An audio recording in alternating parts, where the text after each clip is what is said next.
Hello again, everyone. This is the Leafs Convo podcast for Oak Ridge Ford in London, Ontario, oakridgeford.com. It is Sunday, January 10th, 2021, the day after the Bills win their first playoff game in a quarter century, beating the Colts.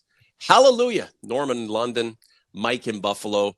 Mr. A, congratulations on your Bills winning the playoff contest and potentially moving on to a Super Bowl. That would be great. And hey, the blue and white game has come and gone, and fan divisions are already spawned.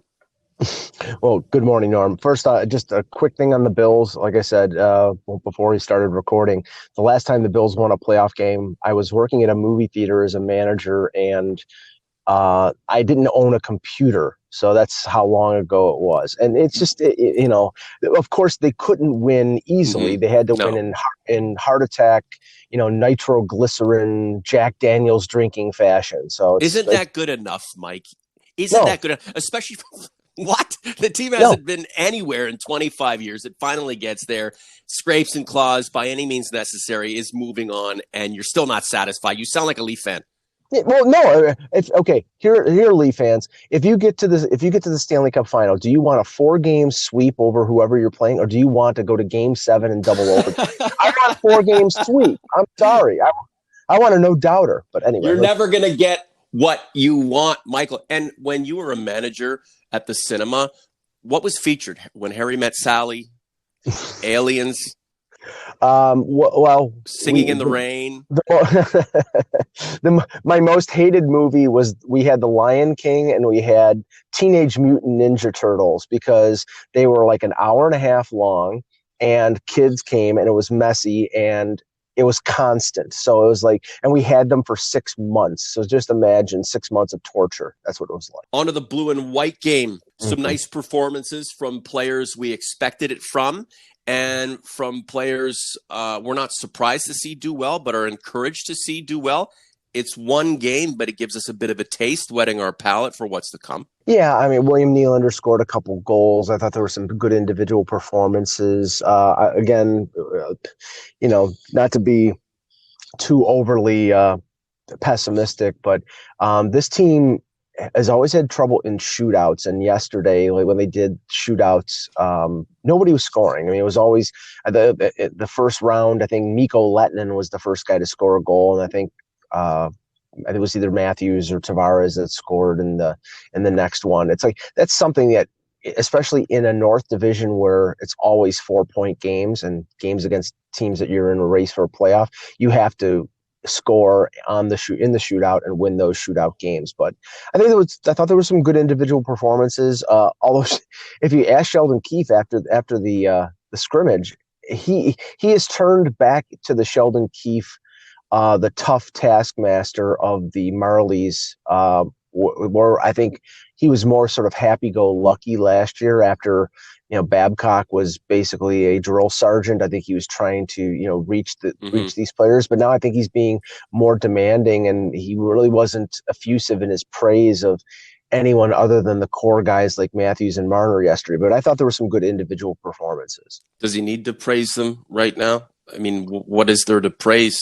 Do these players, professionals, millionaires need a pat on the back every time they do something decent? This is a grind, a long grind in a unique season to come. Let's be encouraged, but let's not get too far ahead of ourselves. Yeah, well, I mean, there are players, coaches, and there are taskmasters. And I think last year, maybe out of character, he was being more of a player's coach because he was following somebody who was a definite taskmaster in Babcock. So, maybe now after a year, he's going back to where he's more comfortable. I don't think he's a mean guy or somebody who's going to slam them all the time. But I do think that, the way he motivates is by saying, okay, you can do better, and forces his players to do better. But like I said, I mean, you can't really learn a lot from these scrimmages. We saw Thornton with Matthews and Marleau.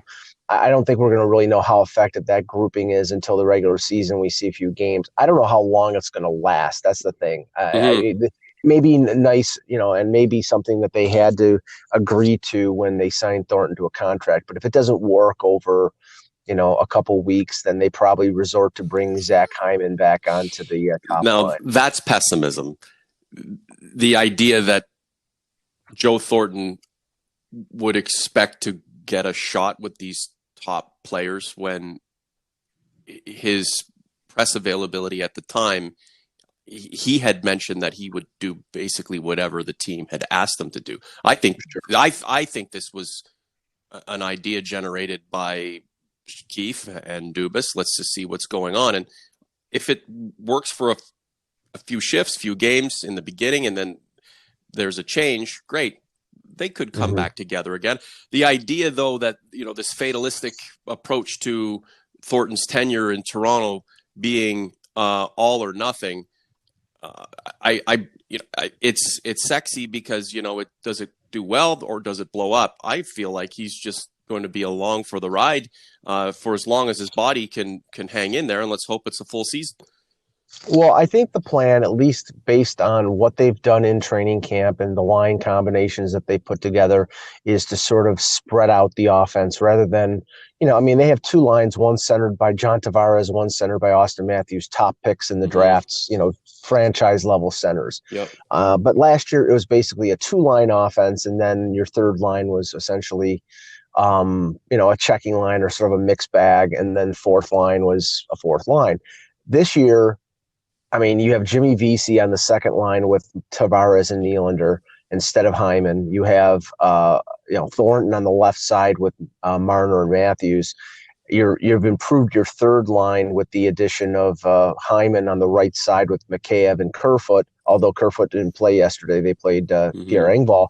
And then presumably the fourth line is Barabanov, Spezza, and Wayne Simmons. So it looks like they've sort of tried to spread out, putting VC with the second line, putting Thornton with the first line, try to spread out the talent and not have it be an easy task for teams to shut down one line and be able to shut down the team. But as you remember, Norm, last year in the playoffs, they had to resort to putting Tavares, Matthews, and Marner all together on one line because they weren't scoring. Yeah. And that was in the end the detriment of their playoff chances. But you're expecting this team to be reconfigured any which way to produce, considering it has so much talent from top to bottom. And we may indeed see that blitzkrieg again. If it gets the job done, great. If it doesn't, then you have to wonder what else is causing issue for this team to perform at the highest level.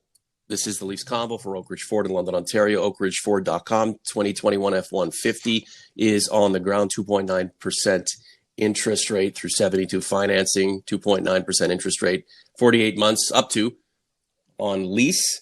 If you just have somebody come and see me at Oak Ridge Ford and they do end up purchasing a car, that's $100 for you and a $50 gift card in addition to that, just for uttering 3 words. Go see Norm. Or you can say, Norm, go F yourself.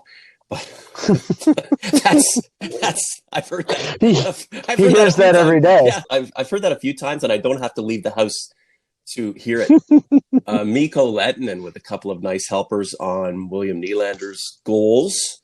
I think the focus will continue to be on the defense, Mike, and we know that this team has puck movers, guys who can score on the blue line.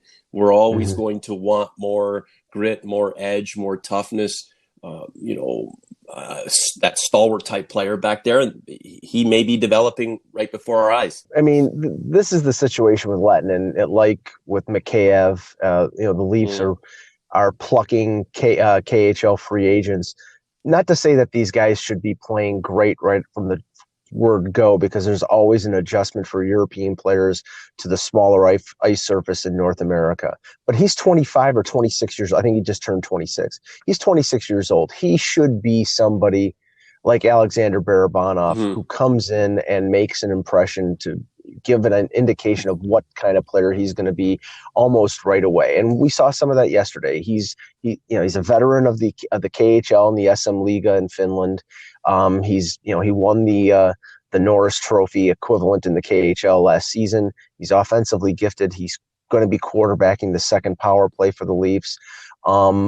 the expectations for him are high, but it's not, the weight isn't all on Mikko Lehtinen to be like a top pairing or a second pairing guy. He's right now projected to be on the third pairing with Zach Bogosian. Sure. And we could see, and I think we're going to have to get used to this throughout the season. They're going to use the entire roster. They're going to use that taxi squad. They're going to call people up and down. You're going to see Travis Dermott in there.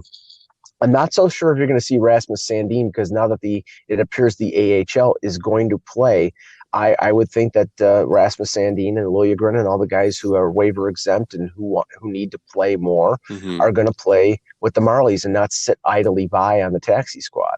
This is the Leafs Convo for Oak Ridge Ford in London, Ontario. OakRidgeFord.com. Arish in community. Do you see Lehtinen, when he gets more comfortable in the NHL, perhaps this season, switching to the right side and moving up and playing with Muzzin in that top four? I don't, because I think that the Leafs like Muzzin and Justin Hall as a shutdown pair. It's got size. It's a left-right combo. They played well last year, so I think they're going to stick with that.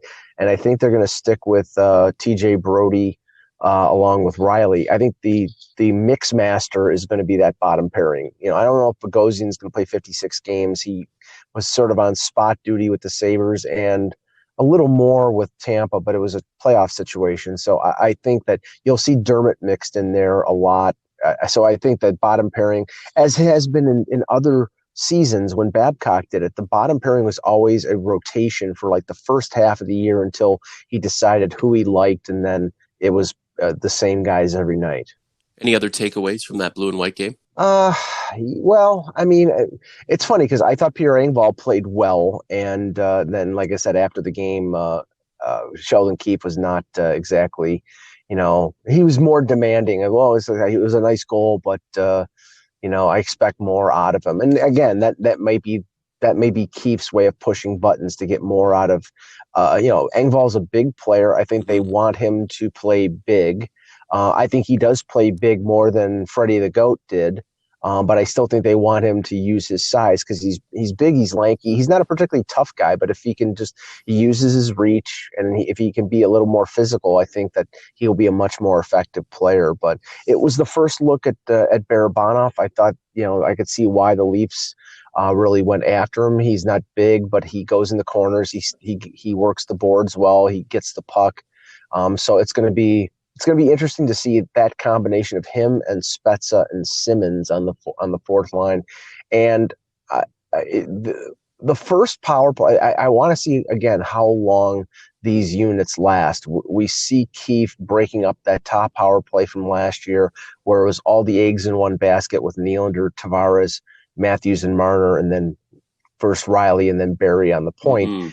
Now it's Matthews and Marner with Simmons and Thornton on the top power play, and that you can see the mix there where they're going to have Simmons in front of the net, causing a disturbance, and then Thornton setting up either Matthews and Marner with his passing ability, with Riley on the point, and then the second unit with Lehtinen on the point is Tavares, Nylander, Hyman, and Spezza. And I mean, I think it's more balanced, but I don't know whether, when power plays are out there, the first power play is usually out there for a minute and a half, and the second power play gets 30 seconds. I don't know how long it will last where you have these two power plays that are sort of equally distributed in talent, being together before Keefe goes back to putting all the eggs in one basket again. Simmons out there this season to conjure up phrasing from the one and only Mike Babcock, the legend who is sitting in a basement somewhere now. Will the Leafs power play actually be their toughness? I don't think so. The funny thing is, I think the key and the goal of this team is to draw more penalties, because last year their power play was very effective. I mean, we know that they made the switch to Barry in the second half after Babcock. Barry was the second power play point guy, and he's a much more effective power play point guy. Deserving of a first power play. And apparently Morgan Riley went to Keefe and said, let him be the first power play guy. It may have been because Riley was dealing with injuries, but now that Barry's gone, Riley is a very effective power play point guy, and he's going to get the lion's share of the work. But The problem is the Leafs may have drawn the least amount of penalties in the entire league, and they need to draw more penalties. And I think that comes from being a little Who's more going to do that? feisty. And Nazem Kadri was well, fantastic at doing that when he was a Maple Leaf, and right. he continues to play that kind of game elsewhere. Who's going to be Well, that guy? And is that gritty agitator kind of player who gets people pissed off and in turn draws penalties? Is that even the type of game the Maple Leafs would consider playing? well, I think Simmons will help, but Yeah. the question is how many minutes will be on the ice. I also think that having players respected like Spezza and Thornton may sway referees in terms Mm-hmm. of giving the Leafs more, because I mean, you have to say this. When Kadri was in Toronto and he was diving all the time, reflex of the referees was to not call anything because he was diving all the time. But God love Nazem Kadri. I miss him. He's a local guy, Yeah, but he was a good player. He was a great he's player. But things have still is, evolved. still is. Absolutely, things have evolved. OG's Converse, thank you so much for all of your support. Mike and I are ramping up 2 podcasts per week. You can take that to the bank. Please like this post, add your 2 cents below it, subscribe to the channel. We're trying to get to 3,000 subs. It's been a little bit slow in terms of subscriptions. Most of our listeners have not subscribed, and that's okay. We appreciate you coming back. We'd love you to join us full time. It would mean the world to Mike and I. We're in this thing to win this thing. And I know the OGs and converts who've been here since day one feel the same way. The more the merrier. However, if you have something to say to Mike or myself and you want us to actually get at it and then contribute that to the podcast, please do it through community. Mike, just a few more minutes and then I'll let you get on with your Sunday, because, I mean, it's celebratory. The Bills won a playoff game. So, Buffalo is alive and and ticking and churning. But in 3 days' time, it'll be the Habs and the Leafs to kick off another season. They traditionally do, or we've seen them do this in years past. This is a unique season to come. What are you expecting? Well, first, I think the thing we have to watch out for is the roster cut downs. It'll be a little different this year. I have a feeling that there won't be as many waiver claims as there normally is, but with teams out there with situations that they didn't expect, like New Jersey losing Corey Crawford to retirement, they're going to need a goaltender. And the Leafs waived Michael Hutchinson yesterday, and they have 3 goalies with Aaron Dell as the third goalie. They could lose like 3 years ago, where they lost Calvin Pickard and they lost Curtis McElhinney. You may think that's not a big deal. In a 56 game, a small compacted season, if a goalie goes down, that backup is going to play a lot of games. So the Leafs at least need 3 goaltenders, and you could see New Jersey maybe pluck somebody off of waivers. So they may have to be forced to keep 3 goalies on their roster to prevent that from happening. But once the roster is cut down, and I think they're going to cut down to under 23. I think they're probably going to cut down to 21 or 20, and then just move players in and out from the taxi squad. I think you're going to see essentially the lines that we've seen in training camp, and this team sort of step up their, I mean, the scrimmage yesterday was entertaining and interesting, but they're playing at 3/4 speed and they're playing not to hurt each other. So, when you're going to come up against Montreal and the collection of rats that team has with Corey Perry and Brendan Gallagher. Let's just say the Canadian Leaf fans hate the Habs because it's in their DNA. They will hate this team even more because of the way that they play. They're going to be heavy. They've improved. They added Edmondson. Shea Weber is still a great defenseman. They have 2 good goalies in Price and Jake Allen. They re-signed the Rat, Brendan Gallagher. They bring in Corey Perry, who is a professional disturber of the highest order. Josh Anderson, if he's healthy, is going to be a pain in the ass to play against.